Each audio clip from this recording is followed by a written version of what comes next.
The majority of rocks on planet Earth are actually liquid, either a fully liquid or semi-liquid kind of gloopy gloppy state, deep underground in the Earth's mantle and core.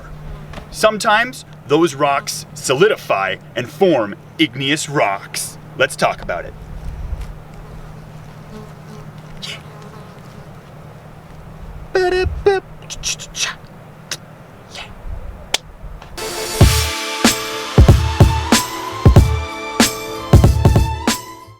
An igneous rock is any rock that has solidified from a fully liquid or semi-liquid state. Now, how that rock could have melted can happen in one of three different ways.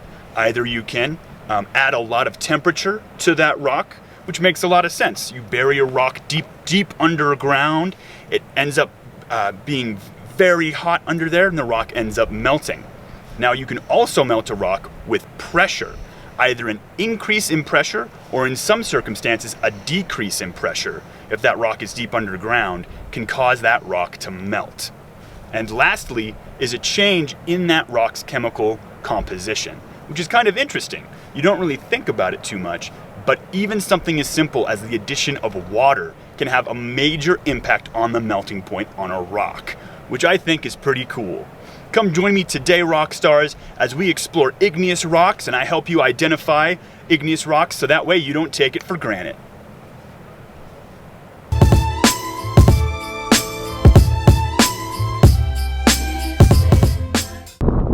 When trying to identify an igneous rock, it's important to take a close look at that rock and see if it fits into one of two different categories, because that rock is either going to be an intrusive or an extrusive igneous rock.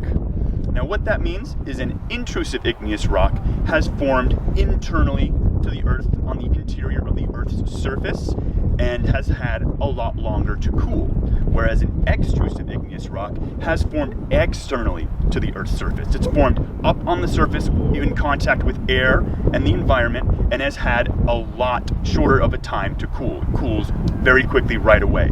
And this is going to do one of two different things to those rocks. Because an extrusive igneous rock has such a long time to cool, the crystals in that rock are going to have a lot longer of a time to grow and get bigger. The granite behind me is an intrusive igneous rock, and it is very easy to identify and see the individual crystal grains in that rock with your naked eye. Whereas an extrusive igneous rock, like a basalt, is going to have crystals that are so small, so tiny, you can't really see them with your naked eye. You need some kind of an assistance to be able to identify them. So very easily, very quickly after you see a rock and you want to know if it is an intrusive or an extrusive igneous rock, take a close look and see if you can see the crystals in that rock. If you can, it's probably an extrusive igneous rock. And if you can't, it's probably an intrusive igneous rock.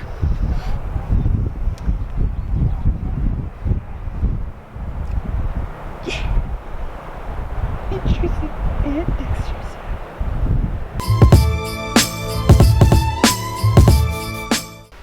The next thing that you want to determine, once you have identified whether your rock is intrusive or extrusive, is to get an idea of the general chemical composition in that igneous rock. Now, the different minerals and chemical makeup of an igneous rock can get very complicated very quickly. However, what you need to know, very simply in very simple terms, is whether or not the igneous rock that you are looking at is mafic or felsic. Very simply, a felsic igneous rock is an igneous rock that contains a majority of silica-bearing minerals, or silica. And a mafic igneous rock is a rock that has a lot of magnesium and iron in that rock. And this is going to kind of change how those rocks look when you look at them, because a felsic igneous rock is going to be lighter. It's going to have a lighter composition with that silica, and it's going to make it appear, in some cases, almost very, very white to light gray, whereas a mafic igneous rock is going to appear much darker, in some cases almost black in appearance to very dark gray. And so you can take those two different general appearances and kind of put that rock into categories. Both extrusive and intrusive igneous rocks can be either Felsic or Mafic, so you can kind of use that to help pigeonhole your rock into a further identifiable category.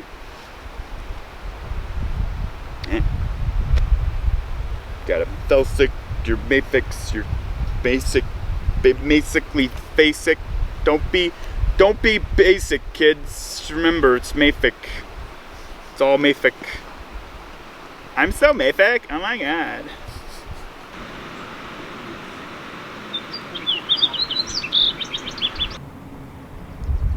Well, rock stars, I hope that you learned a lot about igneous rocks today. Remember, when you are out trying to identify an igneous rock, you want to first identify if it is an extrusive or an intrusive igneous rock, and that's going to be based primarily on the size of the crystals, the crystal size there. And then next, you're going to want to determine if it's a Felsic or a Mafic rock based off of the color. And that's not really going to tell you exactly which rock it is necessarily, but it is going to be a very important starting point to help you get closer to identifying exactly what that rock is. I hope that through this episode, you have learned and been able to appreciate igneous rocks a little more, because there's a lot to love about.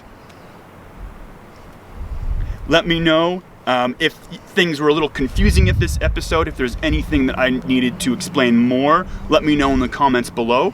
Alternatively, if there's something that you're curious about that you want me to dive deeper into, post that in the comments below as well. I'd love to hear from it. Be sure, if you haven't already, to check me out on Instagram as well as on Facebook. I post there pretty regularly as well. And as always, if you haven't, rock stars, be sure to smash that subscribe button. And we'll catch you next time.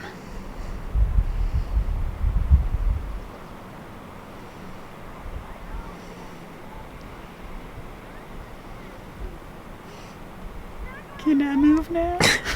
What would be the next step to trying to identify a rock? What other factors do you need to know to Google?